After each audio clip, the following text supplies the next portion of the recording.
for my students? Well, it's interesting because, what I get from them a lot is, what are you? Like, are you black? Are you white? Are you Hispanic? And when, I go to the map and, like, if you say Cape Verdean, like, but people don't even, adults don't even know what you're talking about. Cape Verde is known as a very poor country, and they traveled here to make a better way, like so many others have done prior and continue to do.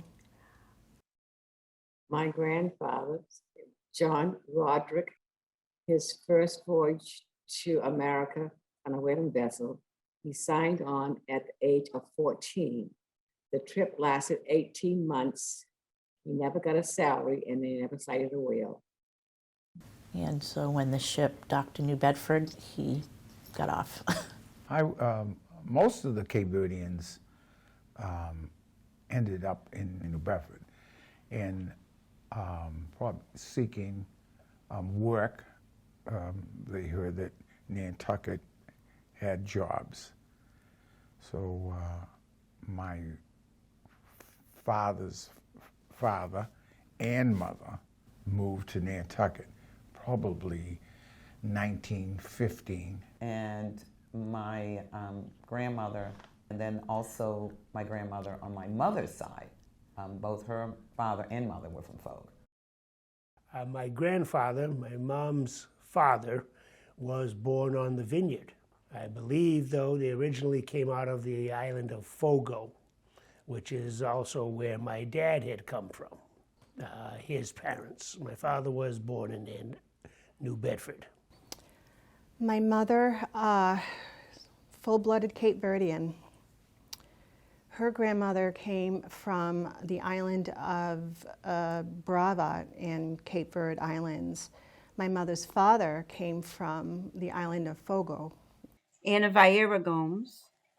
My grandmother was born in 1897 in Howard. And her parents were Peter and Rosa Vieira. And they came over here in 1800s. My grandmother, Mary Roderick, came from Brava, and my grandfather, Josefino Cabral, came from Fogo. My grandmother was actually born in New Bedford, and she stayed there until she was 2. And at the age of 2, her family returned to Brava, where she lived until she was 16. And at that time, she came back to the States. There was 30 days at sea, and she would take care of all the little infants on the boat because the mothers would get sick. And my mother was the one that was a little nursemaid, and she said that, she never wanted to travel on a boat again, boats. And it was a difficult time getting her to go on a boat, even to go to New Bedford. I'm not, I'm still trying to figure out my Cape Verdean heritage. I'm hoping that with what you guys have done here with the NHA and this oral history, this will help my daughter someday, or my son gets it, because it's one of those things that when you lose those family reunions and those gatherings, you lose that camaraderie, you lose that talking or sitting down with your aunt or your uncle for an extended period of time, because a lot of the people that I learned from, are now either no longer with us or they're further away. When I think back to sort of the 70s and the whole movement of I'm black and I'm proud. So it was often a struggle between saying, okay, I don't want to lose that I'm also Cape Verdean, but it really became, no, I am black, I'm proud. I struggled because I couldn't get an afro, so I had to go buy a wig. So it was almost as though we put aside the fact that we were, in fact, also Cape Verdeans. When I was growing up, I don't think I had the concept that we were Cape Verdean. I thought my grandmother was speaking Portuguese. She could read and write Portuguese. She spoke English, but she could read and write Portuguese. Later on, I realized it was Cape Verdean that she was speaking. her and my aunt, they would sit down and have a conversation so the kids wouldn't hear what they were talking about. And little did she know, I knew every word.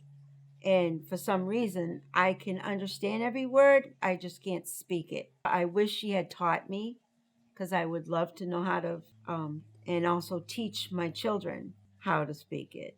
Whether you pronounce it Cape Verde or Cape Verde, Oh, Cape Verde, Cape Verde, it's Cape Verde. because in Creole, you leave off the last vowel, right?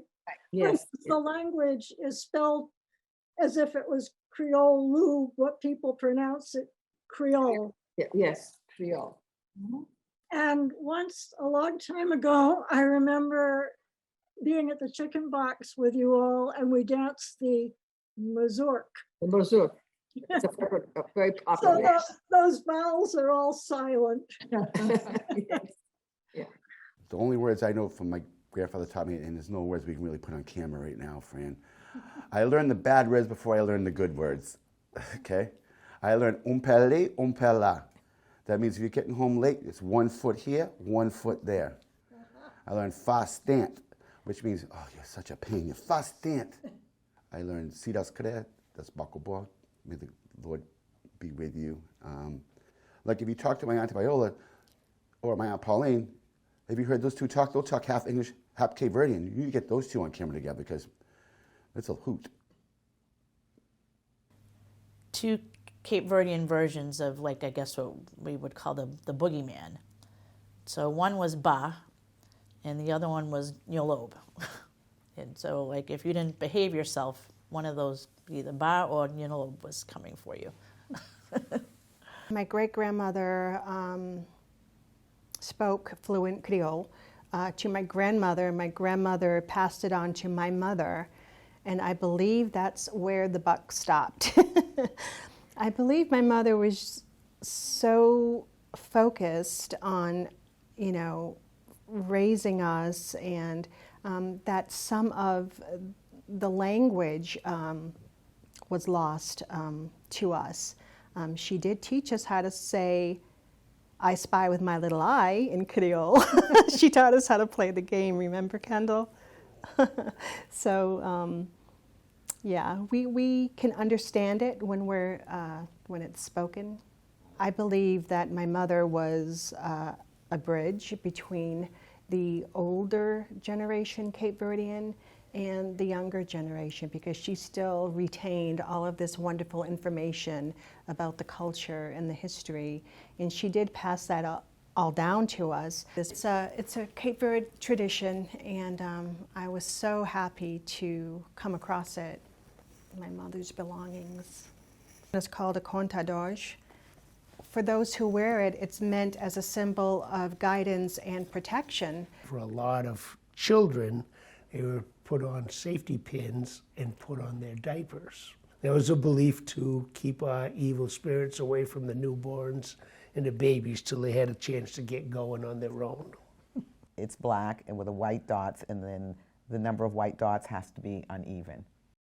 We wear it to bring positive energy, and you need this positive energy right now. So I'm very conscious and purposeful. When I get up, I will say, I'm wearing this today because of all that's going on around us. Have you ever been able to go to the islands? I would love to. We never made it to the islands. Never. No. And at my age now, I don't think I could make it. I don't think I could do it. But I'm telling my children they need to go, because we still have families on the Cape Verde Islands. They do need to go and see their homeland there. Although they probably haven't studied the history as much, there is a desire for the family to go to the Cape Verde Islands so that they will stay connected to their heritage as Cape Verdeans. We did do a family reunion here on the island. Made a point of all of us going out to the windmill and taking a picture in front of the windmill. But this is an important part of history, Nantucket history, that needs to not be forgotten. And understanding our heritage has just become so much important, and that's why this is important here at the museum, to make sure that the grandchildren of all of the speakers and their great-grandchildren had a chance to see this and know that that we were proud of being Cape Verdean. I was hesitant to do this interview, to be honest with you. I was hesitant to put my picture on the wall, to be honest with you. I was hesitant to be nominated for the school board, to be honest with you. But if I don't do it, what's that going to tell the next generation? Not to do it? Then, you know, to me, spend an hour to do this interview, if it helps someone else who's growing up, whether they be Cape Verdean, whether they be Latino, whether they be African American, there's someone who looks like me. Mm-hmm. I think that's my goal.